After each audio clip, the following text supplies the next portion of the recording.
खुल जाएंगे आपके सारे रास्ते। परीक्षा में सिलेक्शन ले तो सही, जीवन में सब होगा हासिल। तू सिलेक्शन की जिद पर अड़ तो सही।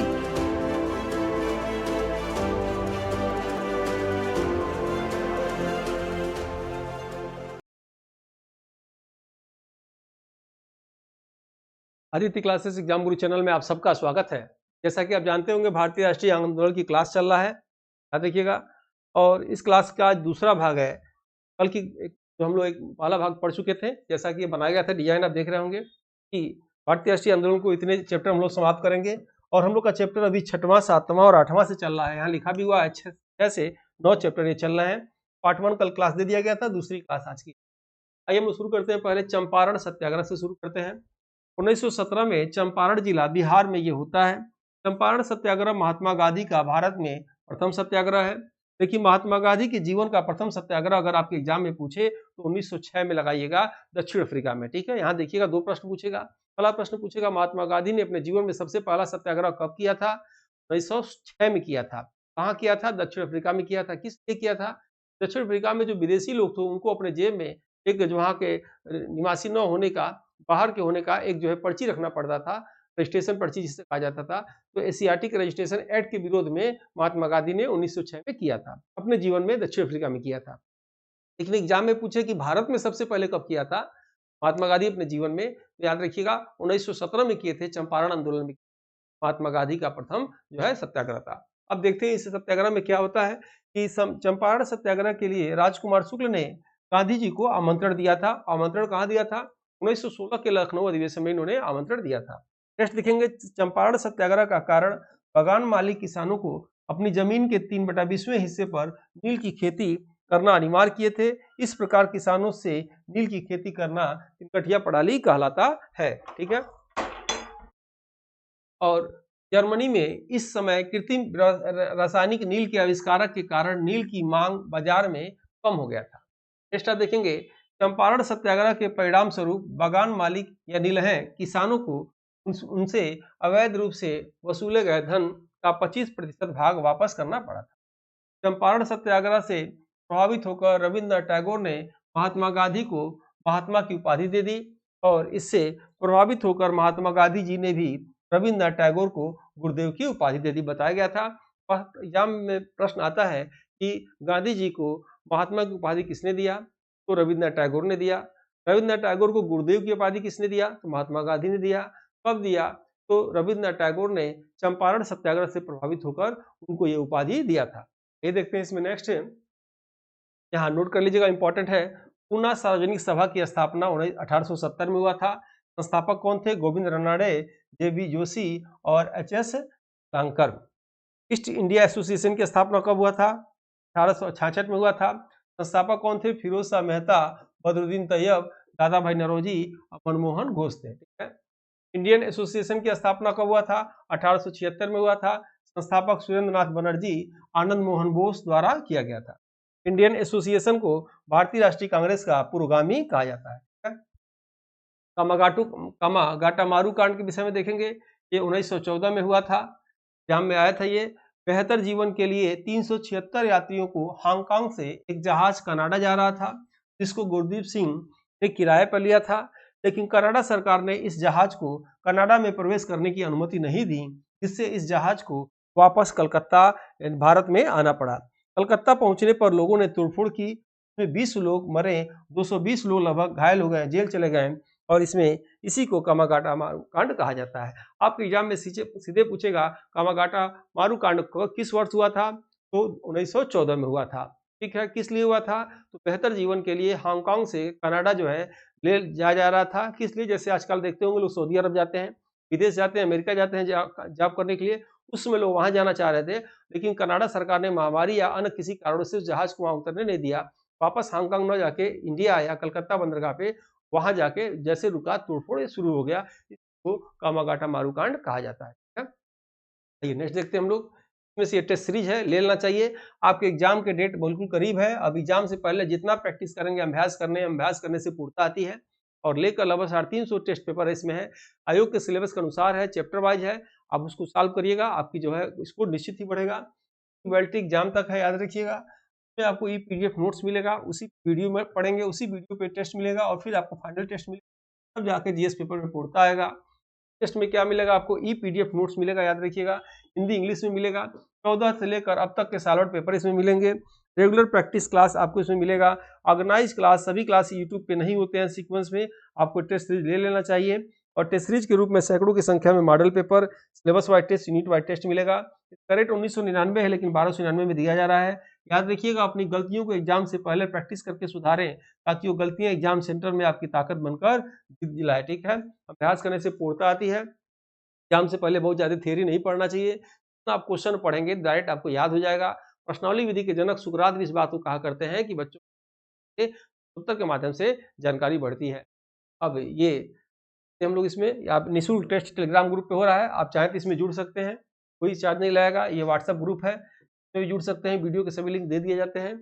और आइए देखते हैं भारतीय राष्ट्रीय आंदोलन। जैसा कि कल बताया गया था आपको, 3 चरणों में भारतीय राष्ट्रीय आंदोलन को हम लोग पढ़ेंगे। एक पहला, दूसरा, तीसरा चरण में 1885 से 1905 में, 1905 से 1919 में, 1940 में। और पहले चरण को उदारवादी चरण कहा जाता है, दूसरे चरण को उग्रवादी चरण कहा जाता है, तीसरे चरण को द्वितीय चरण कहा जाता है। पहले चरण का जो है लक्ष्य था सुधार, दूसरे चरण का स्वराज और तीसरे चरण का गांधीवाद। इसकी चर्चा कल भी किए थे। अब आते हैं खिलाफत आंदोलन 1920। धार्मिक भावनाओं से प्रेरित मुद्दा था। इसके परिणाम स्वरूप 1919 ईस्वी में अखिल भारतीय खिलाफत कमेटी का गठन किया गया। इसमें शामिल थे अली बंधु, मोहम्मद अली और शौकत अली, मौलाना आजाद और अशरफ मोहानी। नोट कर लीजिएगा, अखिल भारतीय खिलाफत कमेटी के गठन में मोहम्मद अली जिन्ना शामिल नहीं थे। एग्जाम में प्रश्न आता है ये। अखिल भारतीय खिलाफत कमेटी नवंबर 1919 में अखिल भारतीय खिलाफत कमेटी नवंबर 1919 के गठन में अध्यक्ष महात्मा गांधी चुने गए थे। 1920 में इलाहाबाद में खिलाफत समिति की बैठक होती है, इसका नेतृत्वकर्ता गांधी जी होते हैं। खिलाफत समिति का कांग्रेस द्वारा विरोध होता है, इनके द्वारा जिन्ना विरोध करते हैं। ये क्या कहते हैं कि धर्म का मामला है, धर्म को राजनीति से मत जोड़ो। मदन मोहन मालवीय क्या कहते हैं, कांग्रेस के किसी भी प्रकार की भागीदारी का विरोध करते हैं। टी.आर. दास क्या कहते हैं, टी.आर. दास जो है इनको उपाधि मिलती है देश बंधु को, याद रखिएगा, परंतु दीन बंधु की उपाधि F. एंड्रूज को मिलती है। 1920 में नागपुर के अधिवेशन में असहयोग आंदोलन का प्रस्ताव अंतिम रूप से पारित किया गया था। असहयोग आंदोलन आते हैं 1920 में। इसमें देखते हैं क्या होता है। भारतीय राष्ट्रीय कांग्रेस के कलकत्ता अधिवेशन में लाला लाजपत राय की अध्यक्षता में महात्मा गांधी के नेतृत्व में असहयोग आंदोलन प्रस्ताव पारित किया गया। असहयोग आंदोलन में विदेशी वस्त्रों का, उपाधियों का, न्यायालयों का, शिक्षण संस्थानों का बहिष्कार किया गया। जमनालाल बजाज द्वारा उपाधियों का बहिष्कार, राय बहादुर उपाधि वापस ग्रहण किया था। यानी महात्मा गांधी के पांचवें पुत्री जमनालाल बजाज कहे जाते हैं, और जमनालाल बजाज द्वारा उपाधियों का बहिष्कार किया गया। उनको कौन सी उपाधि मिली थी? राय बहादुर की उपाधि मिली थी। महात्मा गांधी द्वारा उपाधियों का बहिष्कार किया, कौन सा उपाधि मिली थी? कैसरे हिंद की उपाधि। और C.R. दास द्वारा बहिष्कार किया गया, वकालत से बहिष्कार के द्वारा किया गया। असहयोग आंदोलन में गांधी जी का कथन आता है कि अगर इन कार्यक्रम पर अमल किया जाए तो 1 वर्ष के भीतर ही आजादी मिल जाएगी। अंग्रेजों के साथ जो हो रहा है वही बर्ताव सही है। रविन्द्रनाथ टैगोर जी का कथन आता है कि विदेशी वस्त्रों की होली का जलाना निष्ठुर बर्बादी है। क्या में पूछा जाता है, 5 फरवरी 1922 को चौरी चौरा कांड, गोरखपुर जिला में पड़ता है चौरी चौरा, 5 फरवरी 1922 को चौरी चौरा कांड की वजह से असहयोग आंदोलन को गांधी जी ने 12 फरवरी 1922 को वापस ले लिया। गांधी जी 10 मार्च 1922 को गिरफ्तार किए जाते हैं और जेल में 6 वर्ष की सजा सुनाई जाती है इनको। असहयोग आंदोलन का प्रारंभ 1 अगस्त 1920 को होता है और इसी दिन सुबह 1920 में जो है तिलक की, बाल गंगाधर तिलक की मृत्यु हो जाती है। स्वराज पार्टी याद रखिएगा 1923। असहयोग आंदोलन से समाप्ति के बाद इलाहाबाद में स्वराज पार्टी का गठन होता है। इसे परिवर्तनवादी कहा जाता है। स्वराज पार्टी के अध्यक्ष बनते हैं C.R. दास, स्वराज पार्टी के सचिव बनते हैं मोतीलाल नेहरू। और नोट याद रखिएगा, स्वराज पार्टी में जो भाग नहीं लिए उन्हें अपरिवर्तनवादी, और जो भाग लिए उन्हें परिवर्तनवादी कहा जाता है। विट्ठल भाई पटेल केंद्रीय विधानसभा के प्रथम भारतीय अध्यक्ष बने थे। C.R. दास का कथन था कि शिक्षा इंतजार कर सकती है, स्वराज नहीं, और स्वराज आम जनता के लिए होना चाहिए। नेक्स्ट आप देखेंगे गांधी दास पैक्ट पूछा जाता है। फरवरी, क्योंकि आप जानते भी हैं इस चीज को, फरवरी 1924 में खराब स्वास्थ्य के कारण गांधी जी को जेल से रिहा कर दिया जाता है। मुंबई में गांधी जी, C.R. दास, मोतीलाल नेहरू संयुक्त बयान देते हैं कि जो स्वराज पार्टी के लोग जीत के गए हैं वह कांग्रेस के सदस्य हैं। इसी को गांधी दास पैक्ट 1924 के नाम से जाना जाता है। नोट कर लीजिएगा, 1924 के भारतीय राष्ट्रीय कांग्रेस के बेलगांव कर्नाटक अधिवेशन में अध्यक्ष गांधी होते हैं, जो भारतीय राष्ट्रीय कांग्रेस के प्रथम बार और आखिरी बार अध्यक्ष होते हैं। पूछा जाता है क्या महात्मा गांधी कभी भारतीय राष्ट्रीय कांग्रेस के अध्यक्ष बने थे? तो हाँ, बने थे। 1924 में बेलगांव कर्नाटक में जो भारतीय राष्ट्रीय कांग्रेस का अधिवेशन हुआ था, उसमें अध्यक्ष बने थे। अध्यक्ष के विषय में प्रश्न आते हैं, जैसे प्रथम महिला अध्यक्ष एनी बेसेंट, प्रथम भारतीय महिला अध्यक्ष सरोजिनी नायडू बनी थी, याद रखिएगा। नेक्स्ट आप देखेंगे 1924 के भारतीय राष्ट्रीय कांग्रेस के बेलगांव कर्नाटक अधिवेशन में गांधी दास पैक्ट को मुहर लगा था। नेक्स्ट आप देखेंगे साइमन कमीशन 1927 ईस्वी में। 1919 में रूलेट एक्ट में कहा गया था कि हर 10 वर्ष बाद भारत की समीक्षा ब्रिटेन द्वारा कराई जाएगी। 1929 में ब्रिटेन में चुनाव होना था, इसलिए इस अधिनियम के अनुसार भारत की समीक्षा 2 वर्ष पहले कर दिया गया। समीक्षा के लिए साइमन कमीशन का गठन 1927 में होता है और साइमन कमीशन 1928 में बंबई भारत में आता है। साइमन कमीशन का गठन ब्रिटिश सरकार के कंजर्वेटिव पार्टी के द्वारा किया गया, जिसमें सदस्यों की संख्या 7 थी। साइमन कमीशन के सभी 7 सदस्य यूरोपीय थे, इसलिए इस आयोग को श्वेत कमीशन भी कहा जाता है। इरविन का सुझाव था किसी भी भारतीय को इस कमीशन में शामिल न करना ही भारत में विरोध का कारण बना। नेक्स्ट देखते हैं हम लोग, भारतीय राष्ट्रीय कांग्रेस का मद्रास अधिवेशन 1927 में अध्यक्ष डॉक्टर अंसारी होते हैं, जिसमें साइमन कमीशन का विरोध किया जाएगा, यह प्रस्ताव पास किया गया। साइमन कमीशन का विरोध मुंबई में 1928 में हुआ, जिसमें साइमन गो बैक के नारे लगे। आपके एग्जाम में एक प्रश्न आता है साइमन कमीशन की स्थापना किस वर्ष हुआ? तो 1927 में हुआ। साइमन कमीशन की जो है आगमन भारत कब होता है? तो 1928 में होता है। देख लीजिएगा, प्रश्न में जैसा पूछा जाए वैसा आप आंसर दीजिएगा। नेक्स्ट इसमें देखेंगे 1928 लाहौर में विरोध करने वाले जमनालाल बजाज 1928 लाहौर में विरोध करने वाले लाला लाजपत राय पर अंग्रेज ऑफिसर ने स्कॉट ने सर पर लाठी मार दिया। लाला लाजपत राय का कथन आता है कि मेरे सर पे मारी गई हर लाठी का आखिरी कील होगा भारतीय स्वतंत्रता पर। नेक्स्ट आप देखेंगे, सर पर लाठी लगने से कुछ दिन बाद लाला लाजपत राय की मृत्यु हो जाती है, जिसका बदला भगत सिंह लेते हैं। लाला लाजपत राय की मृत्यु पर गांधी जी का कथन आता है, भारतीय सौरमंडल से एक सितारा डूब गया। विरोध करने पर साइमन कमीशन वापस चला जाता है। नेहरू रिपोर्ट 1928, मोतीलाल नेहरू ने दिया था, याद रखिएगा, पंडित जवाहरलाल नेहरू नहीं। 28 अगस्त 1928 को मोतीलाल नेहरू की अध्यक्षता वाली समिति ने एक रिपोर्ट प्रस्तुत किया, जिसे नेहरू रिपोर्ट के नाम से जाना जाता है। नेहरू रिपोर्ट को संविधान का मसौदा या खाका भी कहा जाता है। भारतीयों द्वारा अपने संविधान का मसौदा प्रथम बार 1928 में तैयार किया गया, जिसकी प्रमुख सिफारिश निम्नलिखित है। पहला पॉइंट इसमें देखेंगे, नेहरू रिपोर्ट में औपनिवेशिक स्वराज डोमिनियन स्टेट की मांग की गई। आंतरिक मामलों को भी भारतीयों को दीजिए व बाह्य मामलों को अपने पास रखे, यही डोमिनियन स्टेट कहलाता है। भाषा के आधार पर प्रांतों का गठन करें और नागरिकों को मूल अधिकार को प्रतिपादित किया जाए। पृथक निर्वाचन मंडल को अस्वीकार कर दिया गया। जिन्ना फार्मूला देखेंगे 1928 में। नेहरू रिपोर्ट में मुस्लिम समुदाय को पृथक निर्वाचन मंडल की सुविधा न दिए जाने के कारण मुस्लिम लीग के नेता मोहम्मद अली जिन्ना ने 14 मांगों की सूची जारी की, जिसे जिन्ना फार्मूला या जिन्ना का 14 सूत्री फार्मूला के नाम से जाना जाता है। ठीक है, नोट कर लीजिए।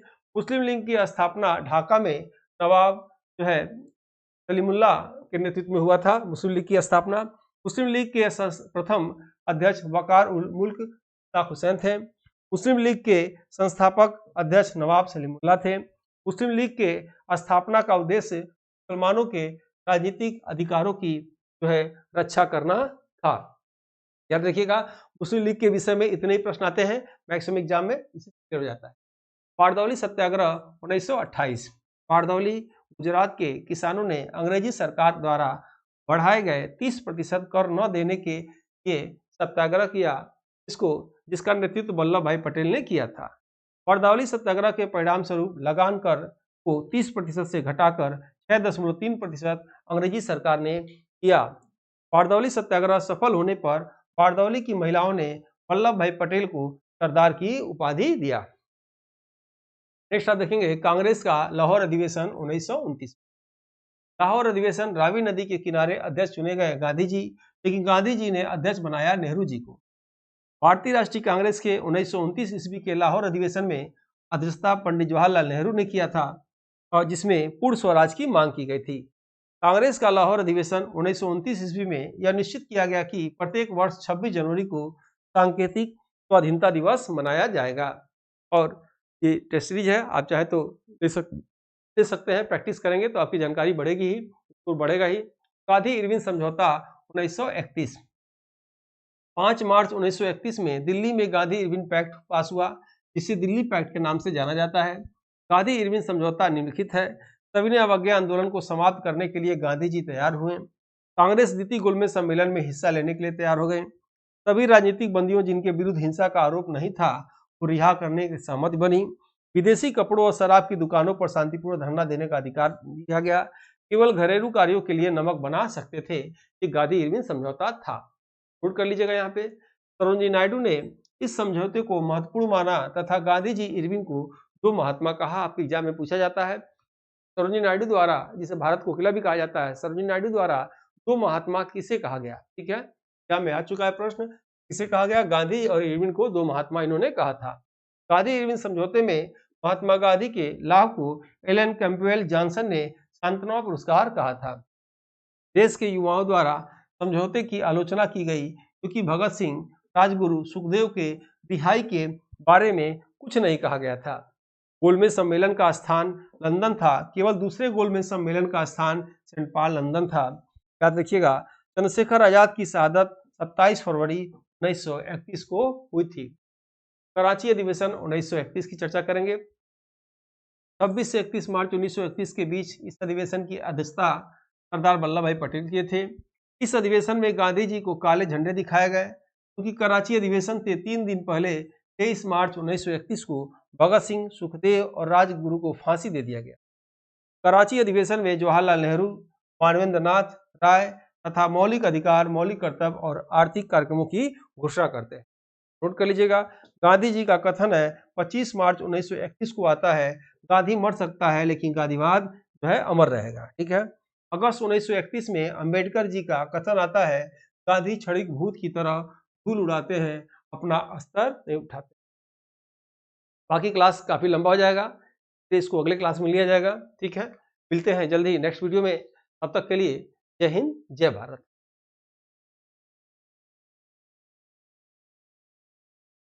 इस समान अध्ययन की मॉडल पेपर बुक को हिंदी एवं अंग्रेजी दोनों भाषा में तैयार किया गया है, जो कि समान अध्ययन एग्जाम में किसी भी प्रदेश के असिस्टेंट प्रोफेसर एग्जाम, जीडीसी, प्रवक्ता एग्जाम के साथ LT grade, GIC, TGT, PGT आदि एग्जाम में सहायक सिद्ध होगा। उपरोक्त एग्जाम के विगत वर्षों के पेपर का एनालिसिस करने के बाद वर्तमान एग्जाम पैटर्न पर इसको अनुभवी टीम द्वारा तैयार किया गया है, जो कि आपके